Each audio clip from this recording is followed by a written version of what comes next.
ఓం శ్రీ మాత్రే నమః. శ్రీ గురుభ్యో నమః. అమ్మవారి పిలుపు ఛానల్కి స్వాగతం అండి. ఆ అమ్మవారి యొక్క ఆశీస్సులు మనపై ఎప్పుడూ ఉండాలని మనస్ఫూర్తిగా కోరుకుంటూ ఈరోజు వీడియోని అయితే మొదలు పెట్టబోతున్నాను ఫ్రెండ్స్. ఈరోజు వీడియోలో అమ్మవారు మనకు తెలియజేయబోతున్న సందేశం ఏమిటంటే, శుభవార్తతో వచ్చాను బిడ్డ. నీవు ఎన్నో రోజులుగా ఎదురు చూసేటటువంటి ఈ వార్త ఎట్టి పరిస్థితుల్లోనూ కూడా అశ్రద్ధ చూపకుండా ఒక్కసారి విను, నీకే అర్థమవుతుంది అనేసి అమ్మవారు అయితే ఈ సందేశం రూపంలో మనకు తెలియజేస్తున్నారండి. ఇక అమ్మవారు తీసుకొచ్చేటటువంటి ఈ శుభవార్త ఏమిటి అనేసి ఇప్పుడు మనం ఈ వీడియో ద్వారా తెలుసుకుందాం. వీడియో స్టార్ట్ చేసే ముందు అందరికీ ఒక చిన్న రిక్వెస్ట్ ఫ్రెండ్స్, నా వీడియోని అయితే ఒక చిన్న లైక్ చేయండి. అలాగే నా వీడియోని ఎక్కడ స్కిప్ చేయకుండా చూడండి. ఇక వీడియో అయితే స్టార్ట్ చేద్దాం. నా బంగారు బిడ్డ, ఎందుకమ్మా అంత కోపంగా ఉన్నావు? అలాగే ఎంతగానో చింతిస్తున్నావు? ఇక నుండి నీ కోపాన్ని అలాగే నీ అలకను కూడా ప్రక్కన పెట్టేశాయి. నీ తల్లి నీ కోసం ఒక శుభవార్తను తీసుకువచ్చింది. ఎట్టి పరిస్థితుల్లోనూ ఎంతలే అని అనుకోకుండా ఒక్కసారి నీ తల్లి చెప్పేటటువంటి మాటను విని చూడు.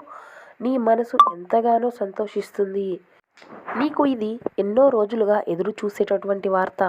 అసలు ఇది జరుగుతుందా లేదా తల్లి అని నీవు ప్రతిరోజు కూడా ప్రశ్నల మీద ప్రశ్నలు కురిపిస్తున్నావు కదా, అలాంటి వార్తే బిడ్డ ఇది. ఈరోజు నీవు నీ కుటుంబంతో ఎంతగానో మురిసిపోయేటటువంటి వార్తతో వచ్చాను. కాబట్టి ఈ వార్తను వినడానికి నీవు సిద్ధంగా ఉన్నావు కదూ. మరి ఇంకా ఆలస్యం ఎందుకు? ఇక సంతోషంతో ఈ తల్లి చెప్పేటటువంటి మాటలు విను.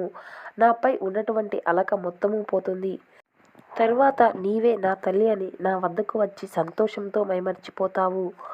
నీలో ఒక చిన్న లోపం తగ్గించుకుంటే నీవు నీ జీవితంలో ఉన్నత శిఖరాలకు అందుకోగలుగుతావు. కానీ నీలో ఉండేటటువంటి ఆ లోపం నిన్ను ప్రతిసారి వెనక్కు నెట్టేస్తుంది.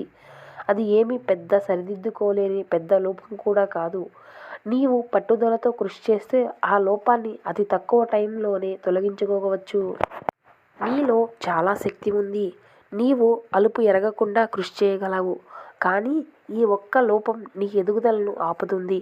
మరి నీవు అడగవచ్చు, తల్లి మరి నాలో ఉన్నటువంటి ఆ లోపం గురించి నీకు తెలుసు కదా, తెలిసినప్పుడు ఆ లోపాన్ని నీవు సరిచేయవచ్చు కదా. నిజమే, చేయవచ్చు. కానీ అది ఎటువంటి లోపమో తెలుసా? భౌతికంగా పైకి కనిపించేటటువంటి ఏ లోపాన్ని అయినా సరే ఉన్నతంలో పూర్తిగా లేదంటే కాస్త అయినా సరే చేయవచ్చు. ఏమో కానీ నీకు ఉన్నటువంటి లోపం మానసికమైనది. అది సరిచేసేందుకు నేను సిద్ధపడుతున్నాను. కానీ దానికి నీ సహకారం కూడా నాకు ఎంతో అవసరం కదా. కాబట్టి ముందు నీ సహకారం నాకు ఉండాలి. ఎందుకంటే నేను నీకు దీని నుండి ఎలా బయటపడగలవు అన్నది మాత్రమే నీకు తెలుపగలను. వాటిని నీవు స్వీకరించి పట్టుదల నమ్మకం ఉంచి చేస్తే మిగిలిన విషయం అంతా కూడా నీ తల్లే చూసుకుంటుంది. నీకు ఉన్నటువంటి లోపం అనుమానం. నా తల్లికి ఇది నేను చెప్పాను, ఆ పని జరుగుతుందా లేదా, అసలు నా తల్లి నా మాటలు విన్నదా లేదా, అసలు ఆ పని అవుతుందా లేదా, ఇటువంటి ఆలోచనలు లేదా నేను చేసేటటువంటి పనిలో విజయం పొందగలనా లేదా, అసలు అది ముందుకు వెళ్తుందా లేదా, ఏదైనా లాభం వస్తుందా, ఇలాంటి అనుమానాలతో ఏ పనిని మొదలుపెట్టినా లేదంటే ఏ పూజను చేసినా కూడా అది కేవలం అనుమానంగానే మిగిలిపోతుంది. కానీ ఏమీ ఫలితం ఉండదు. ఇక నీవు నా పైన ఎప్పుడూ కూడా నమ్మకం ఉంచావు. అసలు ఆ నమ్మకాన్ని ఎప్పుడు ఇచ్చావు? నీకు సమస్య వచ్చినప్పుడు తల్లి నాకు సమస్య వచ్చింది అని చెప్పి బాధపడతావే తప్ప ఆ సమస్య నుండి నాకు బయటపడే మార్గం చూపు తల్లి. లేదంటే ఆ సమస్య వచ్చినా కూడా నాకు నా తల్లి ఉంది అన్న ధైర్యం నీలో ఎప్పుడైనా ఏర్పరచుకున్నావా? లేదు. కానీ ప్రతి పని కూడా అది జరుగుతుందా లేదా అనే అనుమానంతోనే ఉంటావు.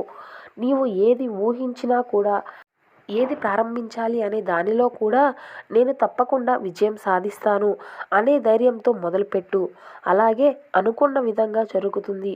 నీపై నీవు ఎంత అపనమ్మకంతో ఉన్నావో, నీవు నిద్ర లేచింది మొదలు అందరూ నిన్ను హేళన చేస్తున్నట్లు, నీ గురించే మాట్లాడుకుంటున్నట్లు, నీవు చేపట్టాలి అనుకున్న ఆ పని మొదలు కాకుండానే విజయవంతం అవ్వదు కదా. కాబట్టి అటువంటి ఆలోచనలతో మొదలు పెట్టరాదు. నీకు కొత్త ఆలోచనలు కలిగింది అంటే అది దైవ నిర్ణయం కదా బిడ్డ. నీకు ఆలోచన ఇచ్చిన ఆ భగవంతుడు నీవు మొదలుపెట్టిన పనిలో ముందుకు తీసుకువెళ్ళడంటావా? నీకు ఏదో ఒక ఉన్నతమైనటువంటి ఆలోచనలు ఇస్తూ ముందుకు తప్పక నడుపుతాడు. ప్రతి ఆలోచన కూడా వ్యతిరేకంగా ఆలోచిస్తూనే ఉన్నావు. అదే ఇలా నిన్ను మానసికంగా కృంగిపోయేలా చేస్తుంది. ఇలా చూడు, నేను చెప్పే మాట జాగ్రత్తగా విను. నీలో ఎంత మార్పు వస్తుందో నీవే చూస్తావు. ప్రతిరోజు కూడా ప్రశాంతంగా ఉన్నటువంటి వాతావరణంలో ధ్యానం చేసుకో. నీకు ఎటువంటి ఆటంకం అనేది రాదు. అలాగే ఆ రోజు అంతా కూడా నీకు ప్రశాంతంగా ఉండి నీ ఆలోచనలు అంతా కూడా ప్రశాంతంగా ఉంటాయి. చక్కగా లేచి ఉదయాన్నే నీ ఇంట్లో ఎక్కడైతే ప్రశాంతంగా అనిపిస్తుందో అక్కడ కూర్చొని కాసేపు ధ్యానం చేసుకో. నీ ఇష్టమైన దైవాన్ని కాసేపు స్మరించుకో. ఇలా చేయడం వల్ల నీ ఆలోచనలు అన్నీ కూడా సక్రమంగా చేకూరుతాయి. నీ మీద నీకు నమ్మకం అనేది ఏర్పడుతుంది. అప్పుడు నీ లక్ష్యాన్ని నీవు చేరగలుగుతావు. ఇక శుభవార్త ఏమిటో తెలుసా? నీవు చేపట్టాలి అని అనుకున్న పనిలో నీకు సక్రమంగా ఆదాయం చేకూరలేదు అని నీవు చింతిస్తున్నావు కదూ! అందుకోసం నేను ఏమి చేయలేకపోతున్నాను, నా వారు కూడా ఎవ్వరూ సహాయం అందించడం లేదు తల్లి అని నీవు నీలోనే కుంగిపోతూ ఉన్నావు కదా! అలాగే నీ కుటుంబ సభ్యులు ఎంతగానో ఓదార్చుతున్నా నీ బాధ వర్ణనాతీతం. ఇక నిన్ను ఎవరూ కూడా పట్టించుకునేవారు లేరు.